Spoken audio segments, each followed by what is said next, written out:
Makasih. Assalamualaikum warahmatullahi wabarakatuh, Pak Laksono dan Ibu-ibu dan Bapak-Bapak sekalian. Ya, ini menarik sekali apa yang disampaikan Pak Laksono. Hampir semuanya benar, hampir tapi. oh, ya, makasih. Oh, ini saya dibuatan deh. Saya nggak tahu Pak. Saya nggak usah deh. Ini. Baik, saya nggak tahu soalnya. Mungkin dibuatin anak buah saya nggak. Oh, cover aja. Biar kelihatan di streaming. Baik, ya. Ya memang kita mengakui bahwa memang kita masih kurang. Ini bicaranya dokter spesialis memang iya. Sebetulnya juga kita kurang dokter saja kita kurang juga. Cuman karena sekarang kan kita dengan adanya JKN kita akan mengembangkan dokter layanan primer. Ini juga berat ini, bukan apa-apa karena tujuannya adalah supaya kita mengangkat pelayanan primer ini jadi suatu yang tinggi gitu ya. Sekarang kan kita miskinkan nih. Kita bilang ini dokter umum. Dokter umum terus terang kalau dibilang umum itu sebetulnya menjadikan dia lebih rendah lagi ya. Jadi lebih hina kalau saya bilang. Jadi seolah-olah tuh kamu nggak ada artinya lah. Mainnya di bawah-bawah aja gitu ya. Kasih puskesmas ya puskesmas yang udah rombengan apa segala. Nggak ada alat yang nggak ada apa. Nah nanti kita dengan JKN ini tidak mungkin mereka karena berperan sangat penting, justru di bawahnya ini harus menangani semua untuk apa namanya kendali mutu dan kendali biaya, maka dia harus punya kompetensi tertentu. Nah ini yang kompetensi tertentu ini yang kita sedang tingkatkan DLP. Nah memang pendidikannya kemarin Pak Prof. Tri ini kemarin udah lapor sama Bu Menteri katanya nggak sanggup melakukan DLP FK semua, jadi ya nanti kita ini kan bantu lah gimana ya. Tahun depan insya Allah kita akan coba latih 1000 dokter DLP lah ya.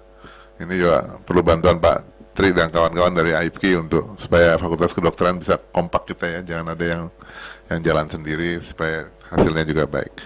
Nah memang kalau pendidikan spesialis memang jadi masalah nih. Kita bilang kurang, sebetulnya mereka udah meluaskan dibandingkan dengan 3 tahun yang lalu lah katakanlah. Sekarang udah double Pak. Sudah hampir triple malah, kalau lihat kebidanan itu udah hampir triple, ada 3 kali lipat lebih besar. Anak demikian juga, anestesi juga udah 2 kali, tapi masih kurang, tetap masih kurang. Nah kurangnya kenapa? Karena memang kita hanya menggunakan, karena ini, bukan, mulainya gini, karena pendidikan kita, mohon maaf, base-nya university. Undang-Undang Dikti menyatakan bahwa semua pendidikan itu harus di universitas. Padahal pendidikan spesialis itu ada di rumah sakit sebetulnya. Nah ini yang susah memang. Belum diakui itu. Saya nggak tahu gimana caranya kita mesti ngembangkan supaya cepat berkembang, karena rumah sakit sebetulnya kalau dia berkembang, dia punya alat, dia punya orang, kuat aja, dia bisa sebetulnya langsung jadi ini, apa namanya, bisa jadi pusat pendidikan.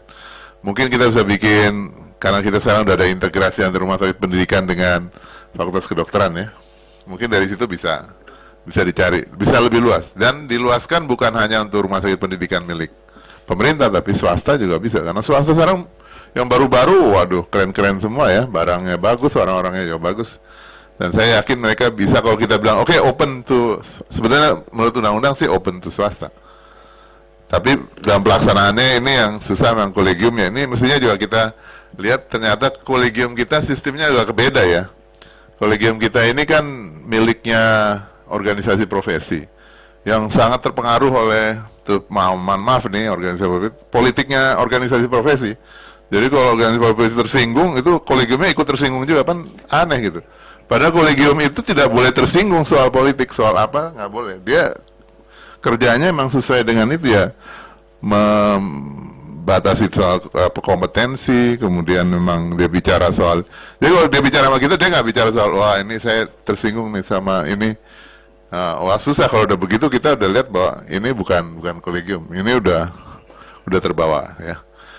Saya rasa kita mesti benahi nih, kolegium mesti benar-benar ya, kalau di luar negeri memang ternyata saya lihat juga college itu dia berdiri sendiri, dia tidak ada di dalam ini, karena kita ada di dalam, mereka jadi susah. Ini mungkin kita mesti bicarakan, saya nggak tahu di mana forumnya. Tapi ini penting.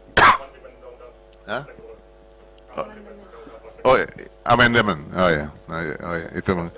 Saya kemarin mungkin itu kita akan masukkan juga dalam RUU Nakes, supaya sekarang saya juga untuk yang Nakes juga, untuk yang bukan dokter, saya menyarankan kalau belum punya kolegium, tolong kolegiumnya mulai dibentuk sama organisasi profesi, tapi habis itu mulai mereka independen, karena perlu sekali kita Misalnya untuk nyusun uji kompetensi dengan tenaga kesehatan, kita mengalami masalah juga tuh. Kalau mereka nggak mau gitu ya, karena dengar-dengar ini kolegiumnya nggak mau bikin uji kompetensi juga, jadi bahasanya repot. Padahal kan itu suatu yang memang harus dilalui oleh profesional semua. Yang kedua emang penempatan. Ini penempatan yang masalah kita kan nggak bisa maksa ya. Ternyata di luar negeri juga masalahnya sama. Saya kemarin ke Australia, saya tanya bagaimana penempatan. Oh, susah dia bilang kalau kita nggak ada paksaan. Kita pengen ikutin Indonesia dulu katanya dengan Impres. Kalian kenapa berhenti? Saya bilang kita justru ngikutin kalian. Itu hak asasi manusia katanya. Dia ketawa. Wah salah ya dia bilang hak asasi manusia. Ini memang susah. Jadi memang penempatan itu kan kita kaitkan dengan akhirnya dengan kewajiban kita jadikan. Jadi kalau dia pegawai negeri kita bisa paksa, Pak. Dulu juga rupanya kita bisa maksa orang karena memang dia pegawai negeri. Jadi pas dia masuk, dia bisa kita suruh kemana aja, nggak jadi masalah. Sekarang nggak bisa. Dia PTT kita mau suruh, dia bilang nggak, saya keluar aja, keluar dia. Nggak ada ikatan yang bagus ya. Dengan pendidikan aja kita udah ngalami nih. Kita kan mendidik lebih dari 200 orang itu PTT. Kita mau naruh dia kembali. Ada yang bilang, saya nggak terikat sama bapak nih, nggak ada kepegawaian. Jadi gimana? Akhirnya kita mainnya ya udah STR kamu saya cabut aja deh. Jadi karena STR itu kan saya yang beliin, saya bilang untuk jadi kamu dokter spesialis, STR-nya saya yang bayarkan. Berarti STR kamu punya saya. Nah ini baru kita lagi bicara dengan KKI untuk ke arah sana. Jadi bukan soal ngembalin uang. Kalau ngembalin uang di Jakarta terus terang aja, ya. Opsgin tuh 1 miliar aja kecil Pak, sebulan dapatnya Jakarta tuh. Jadi dia nggak takut disuruh 10 miliar, dia bilang irit-irit setahun, habis itu pesta pora. Nggak takut, apalagi kalau orang tuanya kaya, punya Lamborghini, jual aja Lamborghini-nya satu udah kebayang. Jadi ini memang penempatan jadi masalah. Jadi kita mesti hati-hati banget. Saya rasa kita akan tingkatan paling gampang sekarang ya lewat beasiswa. Jadi semua kita beasiswain. Dokter kita beasiswain, dokter spesialis kita beasiswain, perawat kita beasiswain. Supaya nanti kalau ada apa, maka itu saya bilang penempatan itu perlu juga tim, Pak, pendekatan tim. Jadi berangkatnya tim. Kalau dia ada yang nggak puas gitu, mereka bisa ngatasi secara tim. Tapi karena ini berangkatnya sendiri-sendiri ya. Kadang-kadang dia sampai di sana dia nggak kenal perawatnya, dia nggak kenal ininya segala. Itu untuk adaptasi itu perlu waktu. Dia ngerasa dimusuhin yang tadi disebutkan, ditolak, di apa segala itu karena mereka nggak tim. Tapi kalau tim dikirim, mungkinan sih bisa lebih ini. Kita lagi coba. Tentang investasi, memang itu perlu. Jadi memang kita alami juga, kita kirim dokter ke daerah, ternyata daerah tidak siapin alat. Jadi sekarang kita minta memang daerah menyiapkan alat. Tapi memang ini kan kayak nyuruh apa ya? Kayak nyuruh pembantu suruh jadi supir gitu kan. Kadang-kadang nggak mudah kan. Dia mesti ngambil SIM apa segala. Nah, kita suruh daerah siapin alat kebidanan gitu. Terus dia siapin ini aja. Ruang persalinan aja. Udah dia nggak siapin OKA, nggak siapin apa deh. Kan kebidanan dia bilang itu aja, dia bilang udah siap saya. Tapi pas datang itu loh, nggak bisa operasi mau ngapain? Terus, ya kayak gitu maksud saya. Kadang-kadang mereka emang anggap remeh aja. Ya udah kita siapin yang sederhana aja, padahal nggak bisa kayak gitu. Nah, ini memang mesti kerja bareng. Kita sekarang kerja bareng sama BUK, kita mau naruh orang, kita tanya dulu ke sana. Ini ada alatnya nggak nih? Sudah diadakan nggak? Kalau belum diadakan, kita akan masukkan mereka dulu ke kantong. Jadi sekarang sistemnya kita rubah. Kita punya kantong nih, punya kantong di kita. Nah nanti kalau dia dia belum pegawai negeri, kita punya kantong PTT untuk kita kirim. Kita ada 200 orang yang formasi yang kita siapkan untuk dokter spesialis sekarang. Jadi nanti kalau kita mau taruh misalnya di daerah Sumatera Barat penuhan, di daerah terpencil ya maksudnya, kita bisa pindahin ke tempat lain kalau memang dia ini. Masalahnya cuma yang susah kalau dia pegawai daerahnya Sumatera Barat, nah itu susah untuk pindahin ke tempat lain. Nah kalau gitu kita udah lagi bikin aturan, itu tanggung jawab dari gubernur di wilayah tersebut. Nah ini lagi kita buat dan kita sedang perbaiki undang-undangnya otonomi daerah itu masuk nanti. Salah satu tugas dari provinsi itu adalah ke situ. Jadi itu yang berikutnya memang swasta ya mesti berperan ya. Jadi fasilitas pelayanan swasta juga harus terlibat nih. Kayaknya kita nggak pernah mempersoalkan tenaga di rumah sakit swasta. Kita hanya ribut masalah yang di pemerintah aja kan. Jadi kita nggak pernah peduli. Padahal misalnya di Labuan Bajo itu yang punya rumah sakit satu-satunya di Labuan Bajo. Itu punyanya Lipo ya, si ini. Sekarang dibeli, dulu BMC, sekarang dibeli Lipo kan. Jadi satu-satunya rumah sakit cuma dia aja tuh, nggak ada rumah sakit lain. Nah, kalau kita mau perbaiki itu ya mesti kita nyumbang tenaga ke dia, mestinya sih gitu. Tapi sampai sekarang belum ada kebijakan itu. Jadi kita masih belum ada. Dulu kan ada DPK, DPB gitu ya. Sekarang nggak ada. Ya itu mungkin harus kita perbaiki dengan lanjut. Soal yang tadi soal uang-uang, saya rasa saya nggak bicara, saya nggak gitu ahli dalam pembiayaan. Sekarang saya lebih kekurangan itu. Jadi gini, ini kan prinsipnya Pak. Kalau lihat prinsip dari JKN itu kan gotong royong. Jadi gotong royongnya kan antar daerah juga ada gotong royongnya gitu. Hah? Ya gotong royongnya memang kita juga mesti lihat kan kepadatan penduduk ya. Memang peserta PBI-nya mungkin lebih banyak di sini, tapi pesertanya yang lain-lain juga banyak di tempat lain. Jadi sebetulnya kan saling uang itu bukan milik perorangan akhirnya, karena ini iuran, bukan milik apa namanya. Jadi kalau saya jadi peserta terus ya ini uang saya kayak ditabung gitu, bukan kan? Sebetulnya itu pengelolaannya harus satu Indonesia emang, karena ya prinsipnya apa namanya by numbers itu kan, low by the big numbers itu yang dipakai kan. Jadi karena semuanya dikelola dengan baik sehingga yang pasti bermasalah tinggi ya itu akan mendapat lebih besar dibandingkan dengan yang masalah yang rendah. Masalahnya mungkin yang saya perlu pertanyakan itu tadi universal coverage-nya itu apa itu intinya gitu. Kan yang sekarang sebetulnya universal coverage kita kan hanya pesertanya aja semua masuk dalam JKN. Itu belum ada loh standarnya bahwa memang harus seperti ini tiap provinsi itu kan belum ada.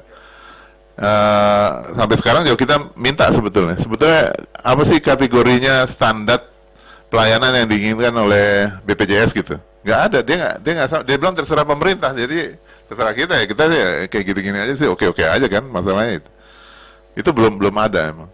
Jadi misalnya tadi kan Pak Laksono sampaikan bahwa portabilitas gitu, jadi apakah dia harus pindah apa kan, memang transport itu kan masuk dalam undang-undang memang dibiayai kalau memang dia tidak punya pelayanan itu ya.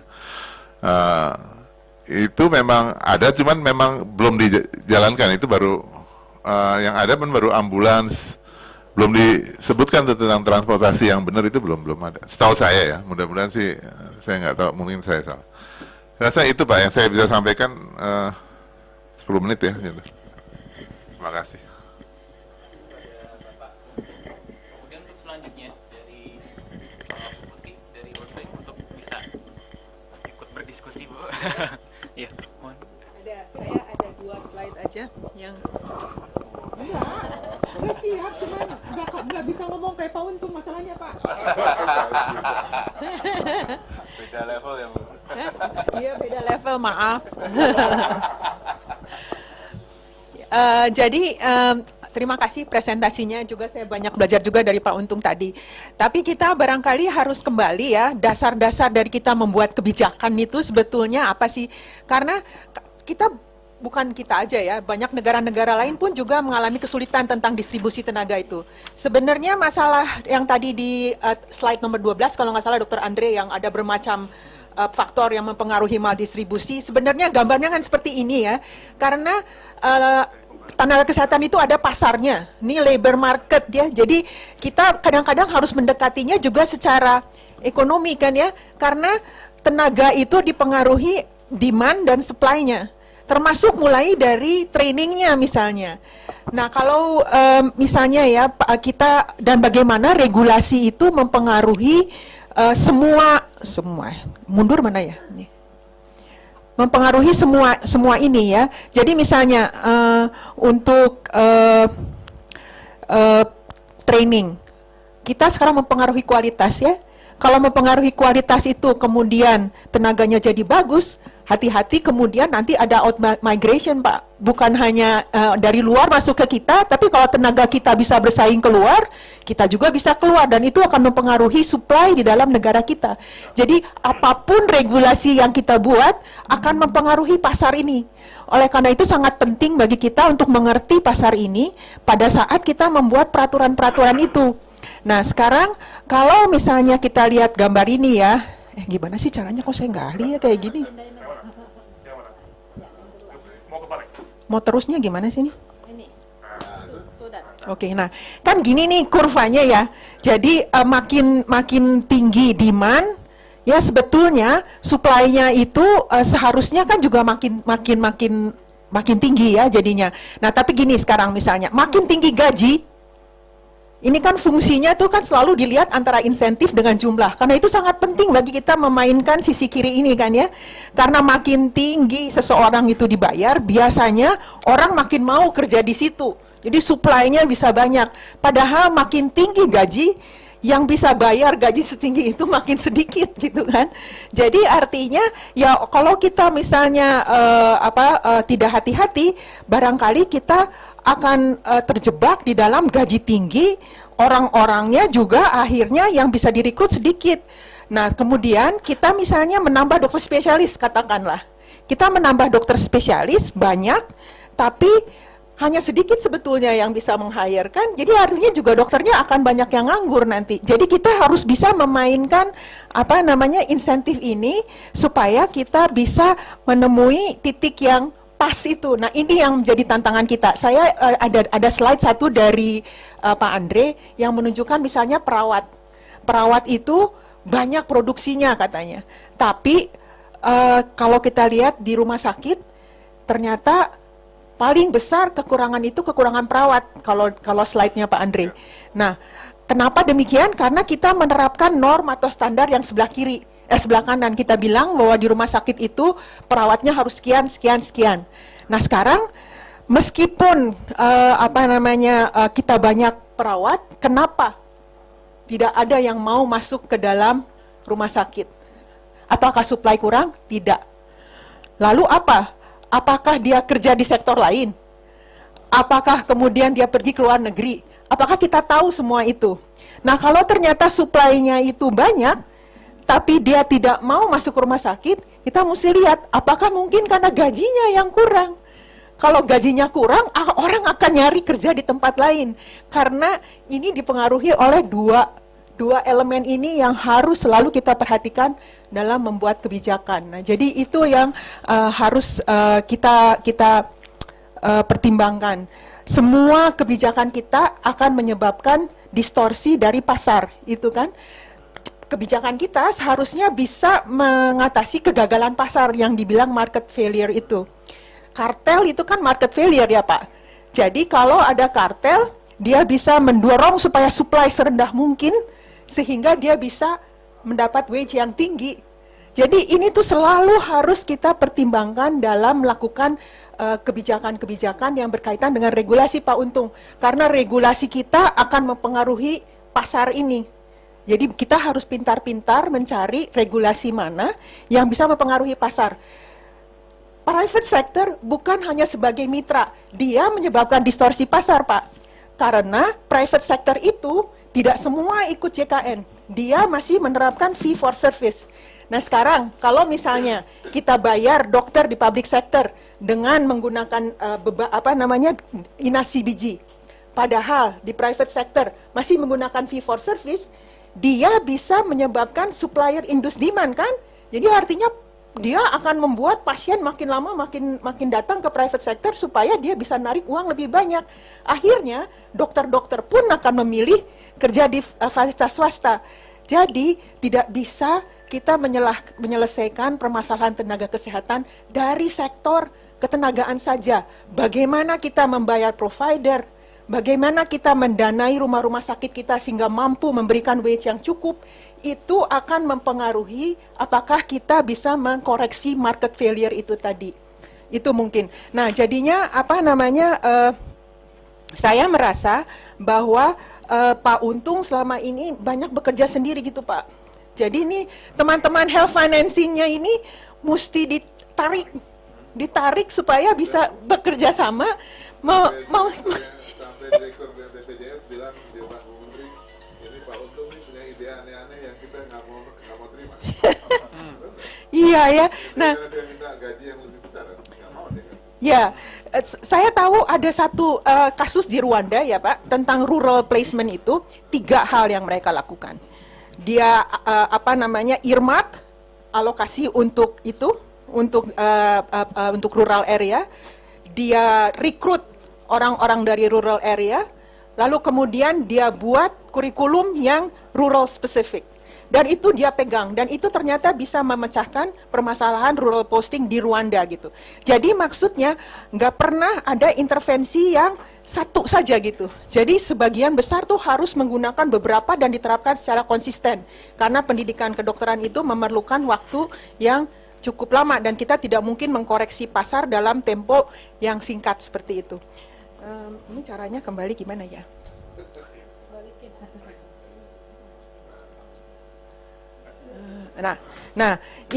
Nah sekarang kita udah sampai di employment itu ya, itu akan mempengaruhi demand dan supply, itu mempengaruhi employment. Nah, pada akhirnya kan tadi Pak Laksono juga bilang bahwa yang kita inginkan adalah health systems performance-nya, dan itu dipengaruhi oleh productivity dan kualitas dari tenaga. Nah, di sini juga kita sangat dipengaruhi oleh bagaimana pasar itu bekerja kan. Kalau misalnya dokter itu bekerja triple 4 kali juga juga di sektor swasta dan sebagainya, artinya productivity yang di public sectornya akan jauh menurun. Itu yang dibilang banyak dikatakan orang sebagai ghost worker. Jadi seharusnya kan fungsi antara pendidikan dengan produktivitas itu makin tinggi, kompetensi seseorang itu mestinya kan garisnya 45 derajat ya. Tapi ini selalu di bawah 45 derajat. Productivity-nya kurang karena dia banyak moonlighting di mana-mana gitu. Jadi itu namanya ghost worker. Kita membayar dan sebagainya, tapi sebetulnya kita nggak mendapat hasil yang maksimum dari dia. Tapi kita melakukan manajemen HRH sebelah kanan dengan memberikan berbagai motivasi, insentif, baik yang moneter maupun tidak yang bukan, itu akan mempengaruhi performance-nya. Jadi di sini sekali lagi kita punya banyak kesempatan sebetulnya untuk memainkan berbagai tombol ini, Pak Untung. Ada banyak tombol ini yang bisa kita mainkan dengan regulasi, tapi harus kombinasi sehingga kita betul-betul mempengaruhi yang di bawah. Nah, mungkin juga akan penting diperhatikan bahwa seperti dikatakan oleh Pak Laksono juga, karena Indonesia ini sangat diverse, regulasi itu juga mungkin harus bisa applicable untuk daerah yang berbeda-beda.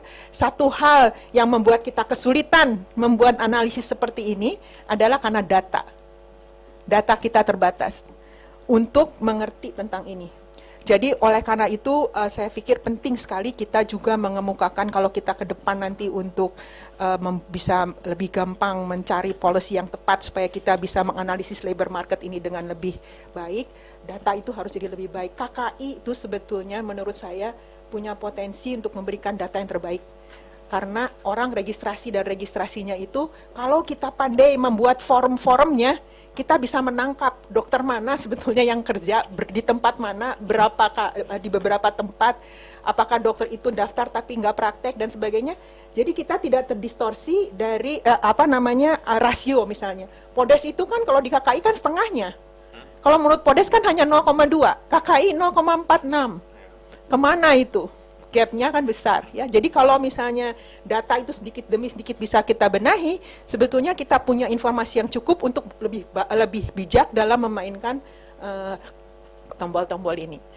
Mungkin itu yang bisa saya share. Terima kasih. Terima kasih Bu Putih, semakin banyak perspektifnya ya. Untuk selanjutnya pembahas dari Ibu Harti ya, Ibu Harun Hariteh dari WHO. 10 menit Ibu, silahkan. Oke, terima kasih. Sebelumnya saya mengajukan permohonan maaf dari medical officer di WHO, Bapak Dr. Sajahan, yang sebenarnya mau hadir, akan tetapi ada kegiatan yang jauh dari sini. Sebenarnya masih di Jakarta, akan tetapi tidak bisa ke sini dalam waktu yang sangat cepat.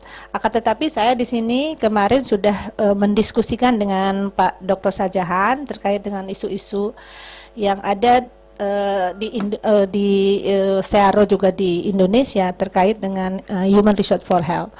Saya mohon maaf, walaupun di sini diskusi tadi difokuskan karena ini case study terkait dengan dokter dan dokter spesialis, akan tetapi karena ini tujuannya juga untuk penerbitan buku HITS, maka sebenarnya juga itu harus mencakup semua tenaga kesehatan yang ada di Indonesia. Oleh sebab itu isu-isu yang kita highlight di WHO itu juga menyangkut tenaga-tenaga kesehatan yang lainnya. Ada beberapa isu yang mungkin juga lebih banyak di isu-isu tentang pre-service yang nanti mungkin siang yang akan didiskusikan. Tetapi mungkin saya bisa kasih sharing di sini apa yang ada di WHO terkait dengan pre-service baik Human Resource for Health. Nah, isu yang kami diskusikan dengan medical officer itu tentang tadi sudah banyak dibahas tentang kualitas maupun jumlah health workforce. Itu tidak hanya medical doctors yang sebenarnya jelas-jelas kekurangan, apalagi di era JKN ini. Seperti Ibu Putih tadi mengatakan bahwa untuk di health facility tertentu juga nakes lain juga mengalami masalah yang sama. Akan tetapi sebenarnya terkait dengan universal healthcare coverage ini, WHO berpendapat bahwa yang harus menjadi fokus untuk distribusi maupun pengembangan supply side-nya, yaitu dokter layanan primer, kemudian dokter keluarga dan dokter spesialis serta apoteker yang memang masih belum mendapat perhatian yang cukup. Kemudian yang berikutnya isu terkait dengan clinical maupun manajemen kompetensi, kompetensi klinis yang mumpuni, kemudian kemampuan berpikir kritis dari para nakes untuk dapat melakukan pembelajaran sepanjang hayat. Jadi terus continuing medical education atau continuing professional education ini juga menjadi hal yang penting untuk kebijakannya dikembangkan. Kemudian yang berikutnya mungkin juga ini sudah saya sampaikan di pertemuan yang pertama tentang desentralisasi, bahwa perlu ditingkatkan kemampuan para manajer human resource for health di tingkat daerah, baik itu di provinsi, kabupaten dan kota, sehingga para manajer human resource for health atau pemegang program nakes yang ada di wilayah itu dapat merencanakan dan mengelola sumber daya manusia kesehatan di wilayahnya sesuai dengan kebutuhan daerah, baik dari segi kualitas maupun kuantitas. Karena ini mungkin juga merupakan suatu masalah besar, apalagi di era desentralisasi ini. Sehingga tadi kekurangan dokter spesialis maupun kekurangan dokter layanan primer itu bisa dipenuhi dengan baik apabila manajer dari human resource for health-nya itu bisa merencanakan dengan baik dan termasuk juga perencanaan fiskal untuk membiayainya. Kemudian adanya keseimbangan antara kemampuan preventif, promotif, rehabilitatif dan palliative care. Seperti kita ketahui sekarang pendekatan pelayanan kesehatan yang ada di SEARO ataupun di dunia itu sudah beranjak kepada people centered care atau service. Dan terkait dengan tadi ketakutan atau adanya kebijakan bahwa banyak nanti kalau semakin tingginya kualitas tenaga kesehatan di Indonesia, maka akan ada ketakutan atau kekhawatiran untuk mencari pekerjaan di luar negeri, atau bahkan tadi kekhawatiran kekurangan dokter spesialis akan menyebabkan banyak dokter spesialis sini. WHO sudah punya satu perangkat untuk membuat bagaimana hal tersebut tidak terjadi, dalam hal yang efek negatif dari hal itu tidak terjadi, yaitu berkaitan dengan Global Code of International Recruitment yang kebetulan sudah diadop oleh pemerintah Indonesia dan sudah diterjemahkan, sudah disosialisasikan, sehingga ini sebenarnya code ini adalah suatu formula yang sangat bagus untuk melindungi negara, tidak hanya negara pengirim tetapi juga negara pengekspor tenaga kesehatan. Nah, ini mungkin juga menjadi hal yang penting.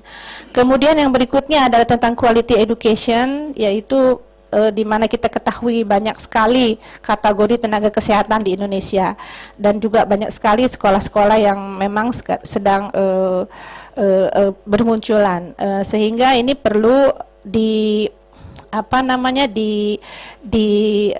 diperhatikan juga. WHO kebetulan tahun 2013 kita sudah meluncurkan untuk guidance yang berkaitan dengan transforming and scaling up health professional education and training tahun 2013. Kalau mungkin nanti belum ada yang punya dokumennya, saya akan sharing dokumen ini. Di sini berbicara karena penting sekali, ini adalah suatu inisiatif yang dilakukan oleh WHO. Di situ kebijakannya berdasarkan evidence yang memang sudah dibuat dan dilakukan riset sebelumnya, di mana nanti ini tidak hanya pada scaling up, pada mungkin health profesional tertentu seperti apoteker bisa untuk scaling up, tetapi untuk dokter spesialis juga scaling up, tetapi untuk tenaga kesehatan lain yang sudah banyak sekolahnya, sudah banyak tenaganya, maka ini lebih kepada strengtheningnya atau transform dari yang kurang bagus menjadi lebih bagus. Kemudian yang berikutnya adalah ini terkait dengan universal healthcare coverage. Pendidikan nakes tidak hanya pendidikan dokter dan dokter spesialis, akan tetapi pendidikan semua nakes ini harus ada kurikulum improvement, di mana nanti lebih kepada juga health promotion, prevention of disease, sampai pada palliatif dan chronic care dengan dasarnya misalnya di home care maupun di masyarakat. Dan yang paling penting juga adalah tentang social determinant of health dan interprofessional collaboration di pendidikan harus sudah mulai dan ini merupakan juga concern dari WHO supaya tadi dengan era JKN ini bagaimana teamwork ini menjadi jalan, karena kalau ini tidak dimulai di pendidikan maka tidak akan nanti ada ego atau arogansi dari satu profesi tertentu. Nah ini supaya, karena dengan JKN tadi bagaimana apalagi pelayanan kesehatan primer di masyarakat itu teamwork ini menjadi sangat penting. Bagaimana membuat masyarakat itu sehat dan menggunakan uang yang ada itu untuk investasi lainnya yang lebih bermanfaat. Kemudian yang berikutnya adalah saya ini highlight sedikit lagi tentang interprofessional collaboration dan education. Kebetulan ada Prof. Tri sebagai ketua AIPKI. Saya mohon dukungannya Prof, karena ini sangat penting sekali. Kita WHO ingin mengembangkan itu dengan menggandeng institusi pendidikan. Tapi memang kendalanya ini mungkin tidak. Ini saya belum ada riset yang yang betul-betul saintifik, tetapi ini kendalanya memang datang dari teman-teman kedokteran memang yang belum siap untuk melakukan interprofessional education. Jadi mohon mungkin kalau dengan adanya yang leadnya itu adalah ketua AIPKI, ini bisa juga dikembangkan. Saya tahu memang di HPEX sudah ada, cuman implementasinya yang memang agak terhambat sedikit. Jadi saya pakai kesempatan ini Prof untuk bisa juga nanti WHO bisa support untuk mengembangkan itu lebih lanjut. Saya kira itu saja apa yang sudah saya diskusikan dengan Pak Sajahan sebagai Medical Officer untuk Human Resource for Health. Oh, satu lagi adalah tentang ini, sorry. Takutnya kalau udah ini nggak disampaikan ini amanah tentang sistem informasi kesehatan, sistem informasi di Human Resource for Health yang memang kita belum punya, apalagi di era JKN ini memang betul ini penting sekali, merupakan hal pokok. Mungkin BPSDM sudah ada, tetapi ini harus diintegrasikan dalam satu hal yang lebih terintegrasi dan implementasinya dijalankan. Terima kasih. Assalamualaikum warahmatullahi wabarakatuh. Terima kasih pada Ibu Hartia. Sebelum kita masuk ke sesi diskusi, akan ada beberapa tanggapan dari Prof. Laksono, silahkan. Ya, terima kasih Bu Hartia. Emang ini fokus masih dokter ya. Mungkin nanti kita harus bikin satu lagi untuk yang nakes lainnya ya, terkait juga dengan undang-undang RUU nakes tadi ya. Oke, ya ini yang menarik ya. Memang diskusi ini nanti memang akan jadi satu bagian dari HITS tadi ya, penulisan HITS tadi, dan juga untuk semacam policy recommendations untuk kabinet baru, untuk DPR baru, untuk semua yang baru mendatang ya. Nah, memang ini yang menarik ya. Tadi yang dikatakan, bisa lihat punya Bu Putri ya, yang yang framework dari McPake tadi, Barbara ya. Ini memang isu ini memang sudah lama sekali ya, Putri ya, udah mungkin puluhan tahun ya. Tapi yang saya tekankan di sini itu akan semakin memburuk dengan ada JKN. Karena apa? JKN itu sistemnya bukan lagi perencanaan berbasis pada perencanaan di ruangan, tapi klaim. Jadi alokasi itu bukan oleh Bappenas atau Kemenkes, tapi oleh individu di lapangan dalam bentuk klaim. Dan klaim itu identik dengan daerah mana yang lengkap dokternya, lengkap fasilitasnya, dan pintar ngeklaim. Pintar itu penting juga loh. Mengutak-atik tadi apa, kode-kode tadi, dia akan cepat dapat banyak. Jadi seperti siapa cepat dapat, siapa lengkap dapat. Itu filosofi dari klaim INACBG. Nah, sehingga kalau kita lihat dari framework ini, itu memang jelas untuk daerah yang supply-nya itu jelek, pasti akan jelek sekali. Bukan jelek ya, sedikit klaimnya. Nah, ini Bu Putih ya, yang kita akan melihat. Selama ini kita mengutak-ngatik terus yang demand-nya tadi, dan yang saya agak khawatir nih Pak Untung ya, dari teman-teman di pembiayaan itu selalu bicara mengenai bahwa kita adalah anggotanya 100 JKN yang sangat besar ya, 140 juta mungkin ya. Tapi itu kan hanya di atas kertas Pak ya. Tapi tadi begitu pakai 3 dimensinya WHO, begitu benefit paketnya apa, itu masalah, karena tergantung pada supply-nya tadi. Nah, apakah kita hanya ngomong terus nih, ini yang jadi pertanyaan besar bagi kita semua sebagai bangsa ya nih. Nah, kami dari UGM dan juga beberapa teman-teman di perguruan tinggi, itu merasa tidak mau dengan cara cuma ngomong toh ya. Jadi ini ada beberapa hal yang nanti tanggal 7 Mei kita akan coba diskusikan juga ya. Apa solusinya ya.